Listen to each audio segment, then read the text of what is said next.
है उसके बाद मैं आपके पास तुरंत आती हूं। और बड़ी खबर इस वक्त की यह है कि दिल्ली पर हमले की नाकाम कोशिश हुई है। दिल्ली से सूत्रों के हवाले से बड़ी खबर इस वक्त हम बता रहे हैं। दिल्ली में पाकिस्तान के हमले की कोशिश को नाकाम किया गया है, तो दिल्ली को भी टारगेट करने की कोशिश की गई है। सिरसा में एक मिसाइल को मार गिराया गया है। तो सूत्रों के हवाले से ये बड़ी खबर हम आपको बता रहे हैं। दिल्ली में सूत्रों के हवाले से बड़ी खबर है कि दिल्ली में पाकिस्तान के हमले की कोशिश को नाकाम किया गया है। एक मिसाइल को ध्वस्त किया गया है जो कि सिरसा में ध्वस्त किया गया है। तो दिल्ली में पाकिस्तान के इस हमले को नाकाम किया गया है।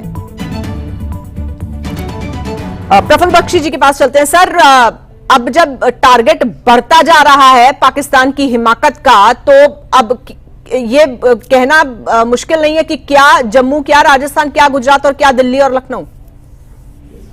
इसमें दो राय नहीं है। कोई दिल्ली में भगवान ने थोड़ी लिखा कि आप अटैक नहीं करेंगे, तो करेंगे, उनकी हैसियत होगी तो करेंगे।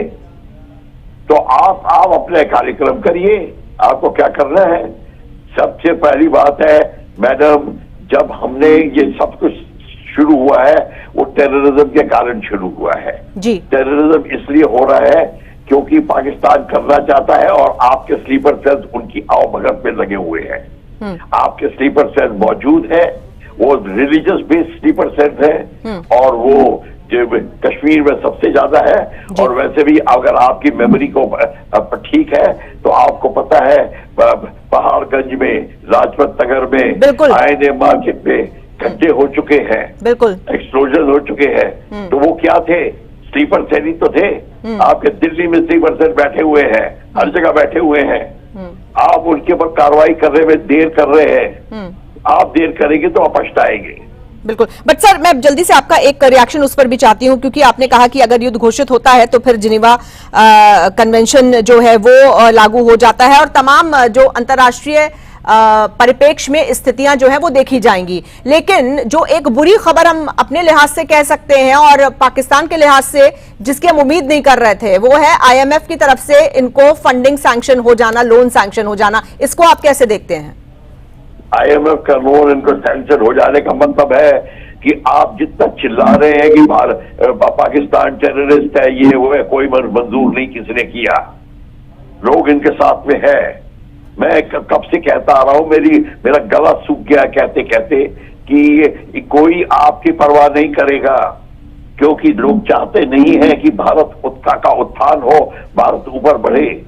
ये और अमेरिका वगैरह ये सब आपको लिप सर्विस दे रहे हैं।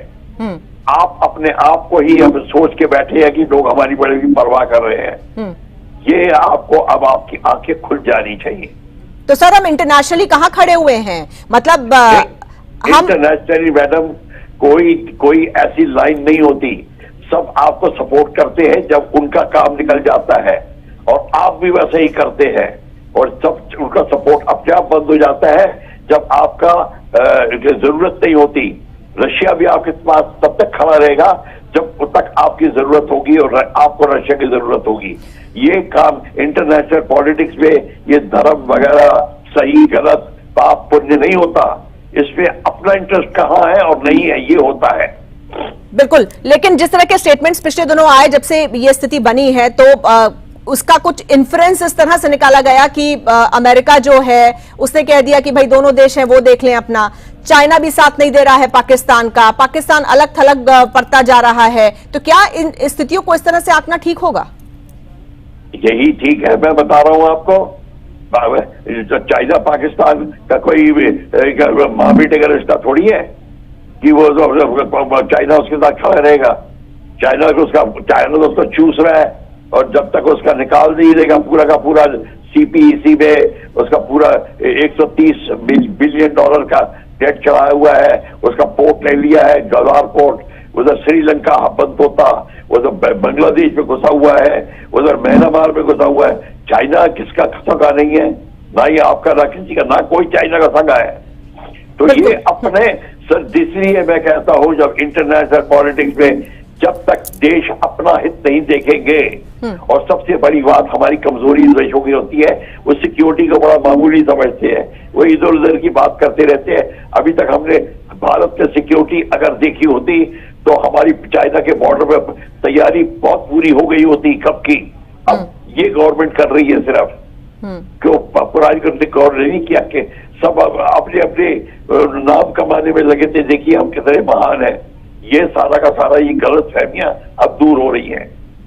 बिल्कुल, तो इंटरनेशनली हम किस किस से समर्थन की उम्मीद कर सकते हैं? अगर वेस्टेड इंटरेस्ट की बात करें उसको उस कॉन्टेक्स्ट को भी ध्यान में रख लें तो उसको ध्यान रख लें तो अभी लिमिटेड टाइम पे आप अमेरिका लिमिटेड है आपके साथ में, ज्यादा नहीं है, और इंग्लैंड भी बिल्कुल वैसा ही है। रशिया आपका काफी साथ देगा जहां तक की बात होगी, पर वो भी नहीं करेगा। इस समय आपका कोई नहीं है, यहां तक कि नेपाल और भूटान पे भी आप शक कर सकते हैं। नेपाल आपके साथ में है पर लिमिटेड तरीके से। भूटान ने तो आपको थ्रेट डिक्लेयर कर दिया था एक बार। तो आप हम समझे बैठे हैं कि हम बड़े महान हैं, हमें ये सोच कोई भी नहीं है, कोई किसी के साथ नहीं है, यहां तक कि कनाडा और अमेरिका साथ नहीं है। तो हम ये गलत फहमी क्यों है हमने धारणा की हुई है? ये सिर्फ निबंधों में अच्छी लगती है ये बातें असलियत में नहीं कही जाती। ये हमारे लोगों को ये गलत फहमी है कि ये खड़ा होगा हमारे साथ, ये खड़ा होगा हमारे साथ। कोई नहीं खड़ा होगा आपके साथ। सर, क्या स्ट्रैटेजी होनी चाहिए इंडिया की इस वक्त, भारत की? आपकी स्ट्रैटेजी भारत की होनी चाहिए। आपको स्वावलंबी जल्दी से जल्दी बनना है, आपको अपनी इंडस्ट्री जल्दी से जल्दी देखनी है। जितने स्लीपर सेल्स आपके अंदर घुसे हुए हैं उनको आपको जड़ से निकाल के मट्ठा डालना है। वो जो काम नहीं किया आपने, टाटा वगैरह के जैसे एंटी टेररिस्ट रूल से वापस लाने हैं। आपने क्यों हटाए थे? किसको खुश करने के लिए हटाए थे? आपने 370 कॉन्स्टिट्यूशन में क्यों आया था बाद में? कैसे आया था? उसकी इंक्वायरी होनी चाहिए। ये सब जब एटीट्यूड आपका चेंज होगा तब आप अपने पांव पे खड़े होंगे। आपको क्या लगता है प्रफुल्ल बख्शी जी, ये जो सिचुएशन है जिस तरह से एस्केलेट हो रही है, ये कितना लंबा खिंच सकती है? देखिए यूक्रेन की वॉर कितनी कब से चल रही है? 3.5 साल से। हम बड़े खुशकिस्मत है कि हमारे दुश्मन कमजोर हैं। हमको ये बात देखने को नहीं मिल रही। बड़े आराम से हम बिस्तर में लेट के और ड्राइंग रूम में बैठ के लड़ाई की बात, अभी लड़ना नहीं पड़ा हम लोग को। अभी तक तो आपका सिविल डिफेंस नहीं तैयार हुआ है। दिल्ली में एक बंकर नहीं है, एक न्यूक्लियर शेल्टर नहीं है, कोई शेल्टर ही नहीं है। आप अपने मेट्रो रेल के अंदर घुस के काम चलाएंगे? आप ये है तैयारी नहीं है, क्योंकि आपको किसी ने सिक्योरिटी आपने पढ़ी नहीं है। माँ की रक्षा कैसे करनी है ये किसी को नहीं पता। कविताओं में ठीक है लिखा होता वो अच्छा है, यहां तक कि आप अपनी फौज की इज्जत करना नहीं जानते। ये प्रॉब्लम है हमारे को। तो ये जब तक हम नहीं ठीक करेंगे, आप भगवान भरोसे है, हो गया तो हो गया, नहीं हो गया तो नहीं हो गया। ये मैं बता रहा हूं आपको। बिल्कुल, लेकिन आपने कहा कि हम बहुत खुशकिस्मत है कि जो दुश्मन है वो कमजोर है, ये बात सही है। तो अगर हम दुश्मन के लिहाज से बात करें तो आपको क्या लगता है पाकिस्तान कितने लंबे समय तक इस स्थिति को खींच पाने की सिचुएशन में है? पाकिस्तान खींचेगा या नहीं खींचेगा, उसको इस्लामिक कंट्रीज खिंचाएंगी, क्योंकि इस्लाम नाम की जो चीज है वो ज्यादा आपको क्लोज लाती है। ये रेडिकल इस्लाम पाकिस्तान के साथ में सारे के सारे खड़े हो जाएंगे, एक एक खड़ा हो जाएगा उसके साथ। आपके साथ नेपाल तक नहीं खड़ा होगा। समझ गए आप? तो ये है रियलिटी, और ये रियलिटी आज समझने हम लोग समझते नहीं है, क्योंकि हमारे को अभी तक स्वाभिमान नहीं है। हिंदुस्तानियों में अभिमान नहीं है।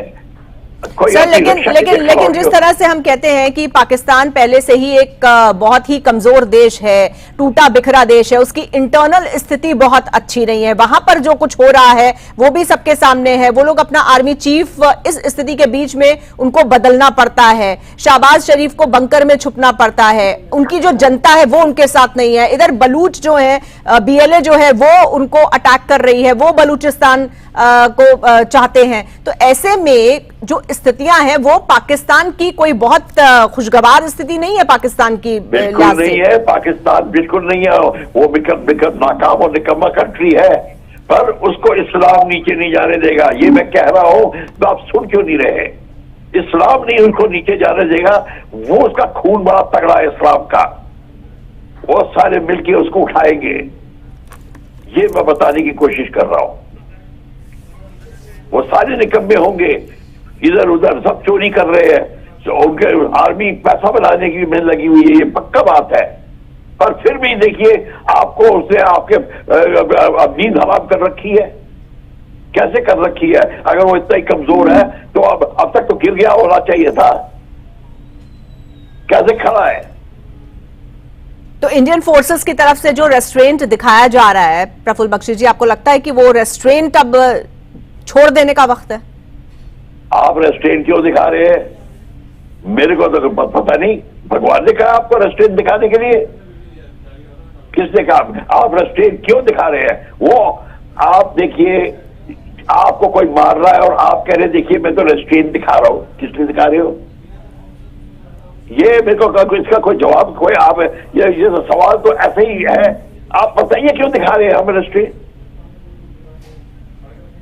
ठीक है, रेस्ट्रेंट दिखाना ठीक है एक हद तक, जहां तक आप सकते हैं, बट जहां आपके इंटरेस्ट की बात है उस जगह को आप ध्वस्त कर दीजिए। अभी तक तो हमने पीओके लेना शुरू कर दिया होता, अभी तक नहीं ले रहे। क्यों? क्योंकि हमको चाइना का डर है। चाइना अपनी प्रोटेक्शन करेगा अपने सामान की जो वहां पे है। चाइना ने $130 बिलियन लगाए हैं, इसीलिए चाइना वहां पे जाएगा। चाइना पाकिस्तान के प्यार में नहीं जाएगा। इसको आपको ये तैयारी पहले क्यों नहीं पूरी करी? क्योंकि हमारे सीक्रेट में हमारी ऑपोजिशन और यही हम आपस में लड़ते हैं। हम इलेक्शन में बड़े माहिर हैं। देश की सुरक्षा की बात ही किसी को पता ही नहीं क्या होता है। हमने तो एनसीसी हटा दी है।